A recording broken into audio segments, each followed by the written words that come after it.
So my son Myers writes,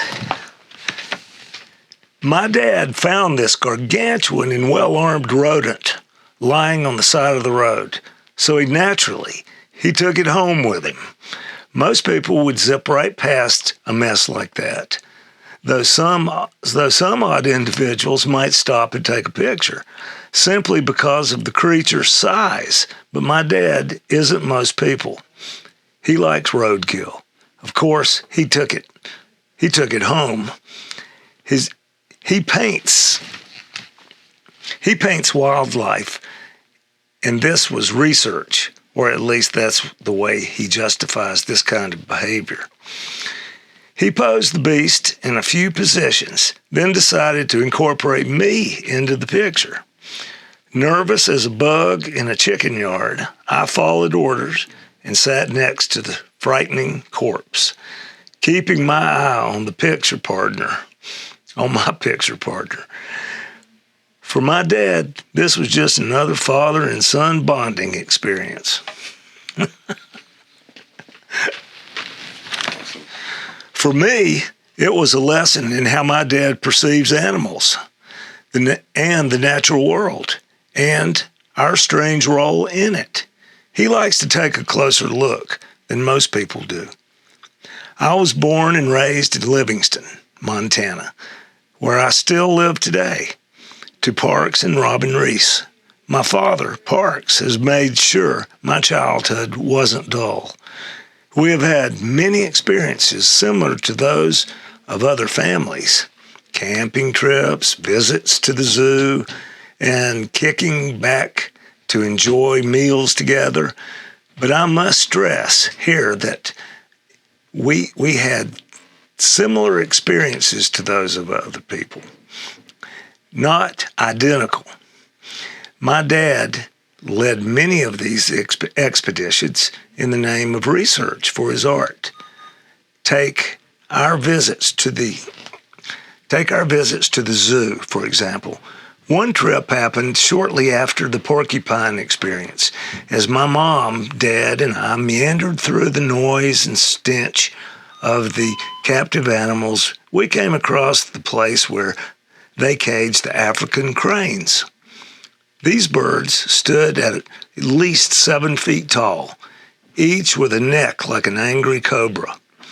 A chain-link fence kept the spectators and the birds away from each other, with clearly marked signs warning people to keep their distance.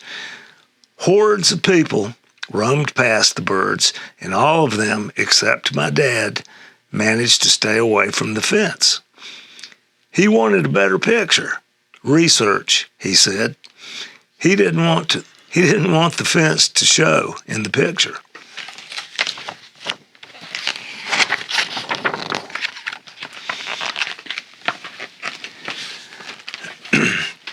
So he pressed his body up against it and poked the lens through one of the holes in the chain link. As he fiddled with the zoom button, he lost track of one of the cranes that had been watching him. When he finally got the camera adjusted, he pointed it at the mighty bird and got ready to snap. But the bird snapped first, aiming for my dad's eye in a lightning-fast jab. Luckily, the bird's beak hit the camera instead of my dad's eye, but it smacked him hard enough to leave a 2-color shiner, which for him doesn't really count as a wound.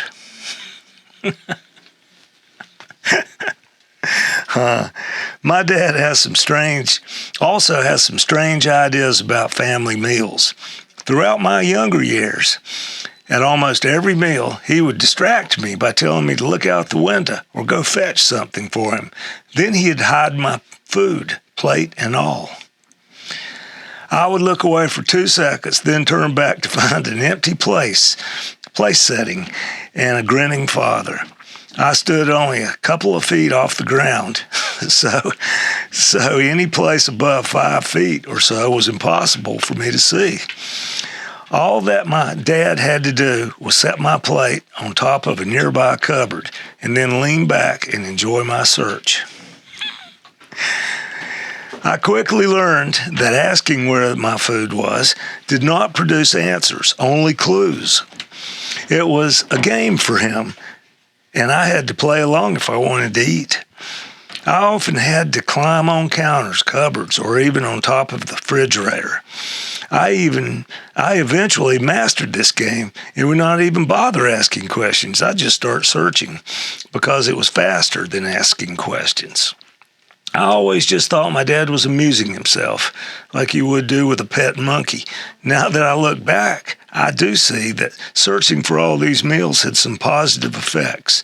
For one, I can climb like a pet monkey. Also, Easter egg hunts were always easy for me. Because I had been finding my food a couple of times a week for most of my life. Finding an Easter egg was no problem. Dinner, on the other hand, could be difficult. Guess I was a mean dad, huh? My dad doesn't just take things away, though. He also loves to give gifts. The more unusual, the better. Almost every year, he brings a present from nature to my grandmother on my mom's side of the family, a fairly conservative woman. For years, she has politely smiled and accepted her piece of driftwood that my dad has dragged into her house, sometimes lugging this offering for miles. She has received bird nests, rocks, and driftwood, lots of driftwood. He doesn't pay a dime for these presents, though sometimes they require a lot of sweat. Buying a present would be easier, but it wouldn't bring the complete satisfaction that he finds when he ceremoniously presents her with a dried-up juniper stump. My dad runs on that kind of creativity. He finds art, or at least something appealing, in almost everything nature has to offer. So he likes to gather, share, and collect the strangest things. My front porch is a display mantle that includes antlers, bones, mangled sticks, and the body parts from all sorts of carcasses. There might even be a piece of that porcupine in there. Growing up, I remember being embarrassed to bring kids over to my house with its peculiar porch and the yard decorations my father made from horse skulls and cow pelvises. My mom always said to tell friends that my father was an artist and he was expressing himself.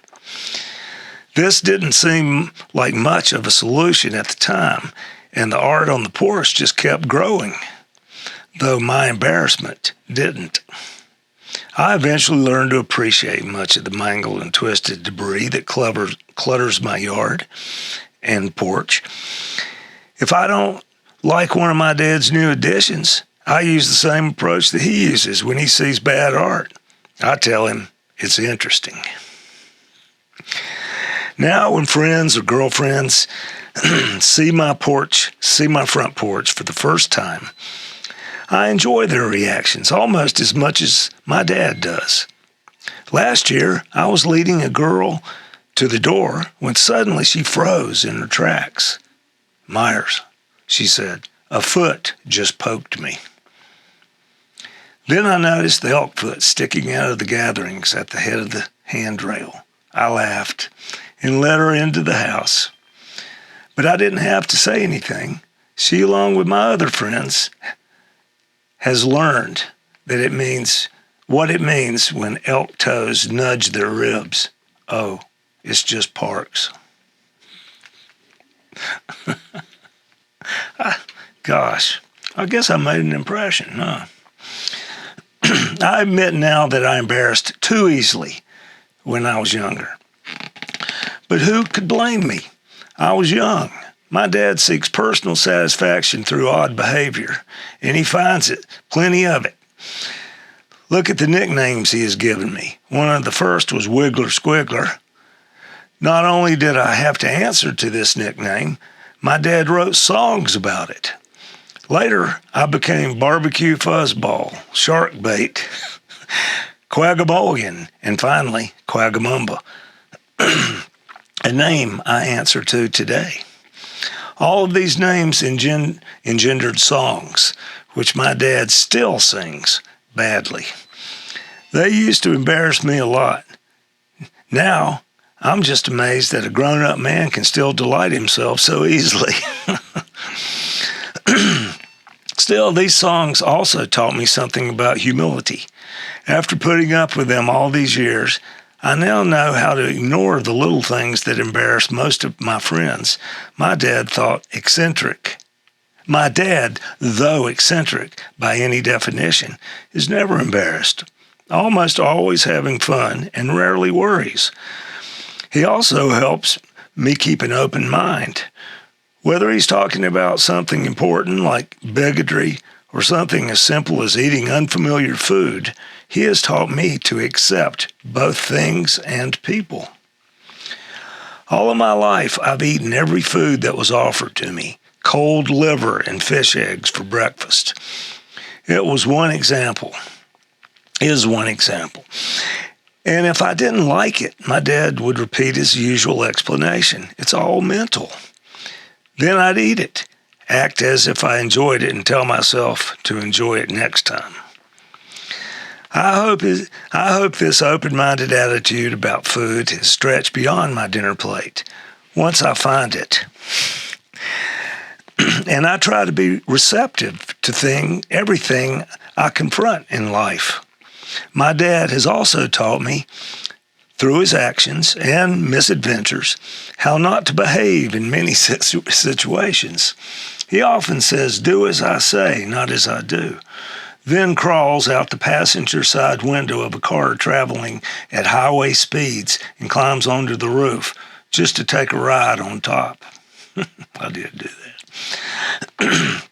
Things like this frighten my mom and amaze me and amuse my friends and his friends. But most of all, they thoroughly satisfy my dad. He's always been a man who can make others smile, and he can brighten any room, often accidentally. If he gives a speech to a large crowd, there's a fair chance his shirt tail will be sticking out the fly of his pants. He has not just remained a kid at heart. He's a kid of the mind, the soul, the body. With this said, he knows how to fulfill his adult responsibilities. He just doesn't believe in the standards modern society sets for adulthood, especially the ones he views as boring. He gladly takes on major jobs while leaving the less important ones for others to worry about. With all the laughs my father has given me, along with the tortures, I consider myself more than blessed to experience his serious side. The times when he has been my guiding force, my teacher, and my friend.